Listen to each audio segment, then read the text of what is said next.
আপনারা কি কেউ বিশ্বাস করেন তারা এই ন্যায় বিচার করতে পারবেন? তারা এই হত্যাকাণ্ডের বিচার করবেন না, কারণ তারা নিজেরাই হত্যাকারী। যারা খুনি তারা আজ আমাদের বলে খুনি, যারা বিশ্বাসঘাতক তারা আমাদের বলে বিশ্বাসঘাতক। ক্ষমতার সর্বোচ্চ কেন্দ্রের চারদিকে তো রাজাকাররা বসে আছে।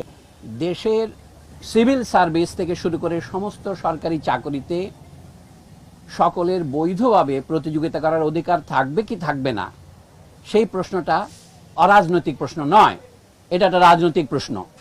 কিন্তু রাজনৈতিক প্রশ্নের রাজনৈতিক সমাধানের দিকে না গিয়ে দেশের সরকার প্রথমে সেইটাকে এক পাশে ঠেলে দিতে চেয়েছে, উপেক্ষা করতে চেয়েছে, পরে যে দমন নীতি অবলম্বন করেছে নিজেদের পেটোয়া বাহিনী দিয়ে, সেটা থেকেই এই হত্যাকাণ্ডের শুরু। আমরা প্রথমেই পরিষ্কার করে বলতে চাই, এই হত্যাকাণ্ড রাষ্ট্রীয় মদতে হয়েছে, রাষ্ট্রীয় বাহিনীর দ্বারা হয়েছে এবং রাষ্ট্রীয় বাহিনীর সহযোগীদের দ্বারা হয়েছে, যাদেরকে আমরা বলতে পারি প্রাইভেট বাহিনী। এর বিশ্বাসযোগ্য তদন্তের জন্য অবশ্যই বর্তমান পরিস্থিতিতে আন্তর্জাতিক তদন্ত দরকার। আমরা আমাদের নিহত, আহত, গুম হওয়া এবং নির্যাতিত জাতীয় জনগণের পক্ষ থেকে সেই দাবিকে অকুণ্ঠ সমর্থন জানাই।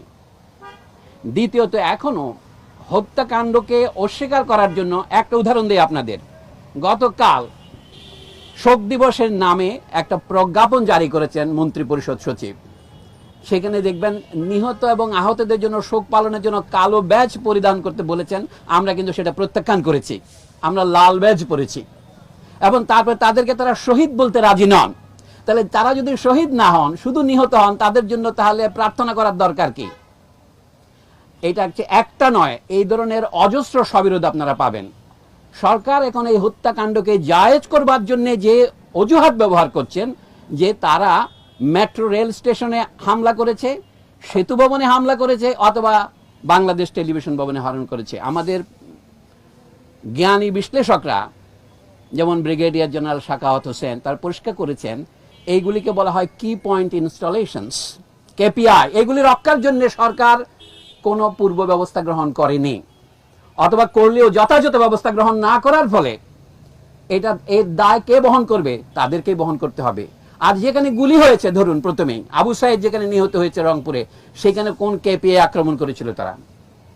এখনো সরকারের সর্বোচ্চ মহল থেকে বলা হচ্ছে যে আমাদের উন্নয়নের প্রতীকগুলোকে ধ্বংস করার জন্য আমাদের রাজনৈতিক বিরোধীরা এই আন্দোলনে ঢুকে পড়েছে। কথাটা যদি ধরে নেই, যুক্তির খাতিরে সত্য হই, তাহলে বলতে হবে দেশের মানুষ এটাকে সেই মুহূর্তে সমর্থন করলো কেন? ধরুন মিরপুর 10-এ অথবা অন্যান্য যে মেট্রো রেলে আক্রমণ করলো কেন? আমাদের দেশের অথবা যে কোনো ঔপনিবেশিক দেশের ইতিহাসের সাথে যারা পরিচিত, এমনকি ইউরোপের দেশের ইতিহাস যারা পরিচিত, তারা জানেন মানুষ যাকে ক্ষমতার দম্ভের প্রতীক মনে করে সেটাকে হামলা করে।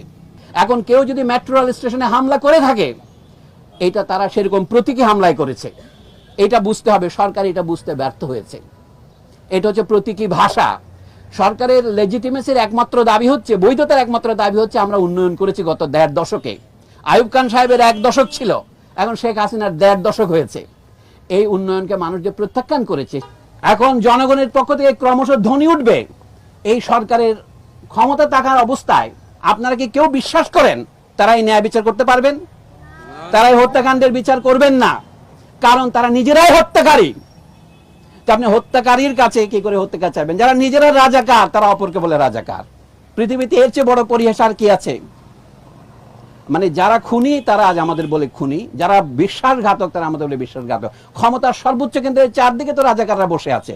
এবং যে ছাত্র যারা 2000 সনের পরে জন্মগ্রহণ করেছে, তাদেরকেও তারা রাজাকার বলছেন।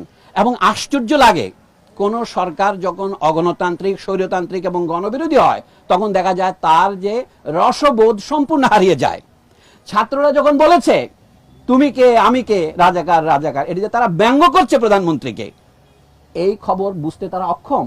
এইটুকু উদ্ধৃত করে তার বাকিটা বলে না, কে বলেছে স্বৈরাচার স্বৈরাচার। বলা হচ্ছে এটা শুধু ছাত্র যুবকদের আন্দোলন। আসলে এটা ছাত্র যুবকদের আন্দোলন নয়, এটা সারা দেশের আন্দোলনে পরিণত হয়েছে এবং পরিণত হতে চলেছে। আন্দোলন বন্ধ হয় নাই, আন্দোলন বন্ধ হবে না। আমরা আজকে শিক্ষক হিসেবে দাঁড়িয়েছি, কিন্তু আমরা শিক্ষকতার বাইরেও আমাদের সামাজিক ভূমিকা আছে। এই সমাবেশ অতি ক্ষুদ্র সমাবেশ এটা, কিন্তু এটা সংহতি সমাবেশ। আমরা বিশাল জনস্রোতের সঙ্গে আছি, কিন্তু আমরা ভেসে যাওয়ার জন্য আসিনি।